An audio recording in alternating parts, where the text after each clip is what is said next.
বাসায় গিয়ে থাপড়ানো বিজিটিএ একদম চরম ভাই আর খালি পেজ আকাশে উঠতাছে আর উঠতাছে আরে আপনি আমাদের অফিসে জনহক খান গুগাকে জনহক এক্স কে একটু থাপড়াতে হবে। আপনাদের পুরো লুচ্চা ভাই যা এইভাবে কথা বলতে হয় না, সমাজে এই ধরনের লুচু আছে বলেই আমাদের বিজনেসটা তরতর করে উপরে দিকে। আরে মারেন না, দুই চারটা কষায় দেন যাতে হাত পা ভাঙা যায়।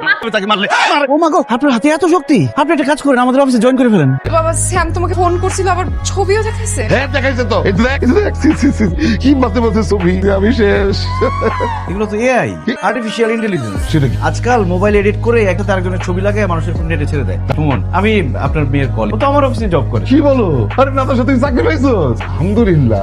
এই আমি আপনার ওখানে চাকরি করতে রাজি হইছি। এসব ভং বাদ দেন, চাকরি জুটতে ছিল না, একটা চাকরি পাইছেন আবার বড় বড় কথা। তখন যে আমাকে দেখাইছেন এত অ্যাপয়েন্টমেন্ট লেটার, ওগুলো কি ছিল? সাদা কাগজ? চিটার কোথাকার চিটার বেকার হয়ে সকাল সাজার চেষ্টা করেন। সরি, এখন আমি আর বেকার নই, এক চাকরি আছে। আমি বিজিটিএইচ এর একজন সম্মানিত এমপ্লয়ি। তার মানে কি আপনি চাকরি করতে রাজি? আপনি আমার সম্মান বাঁচালে এতটুকু তো আমি করতেই পারি। আমাকে রাজি হয়ে গেল, কি খুশি লাগছে আমার।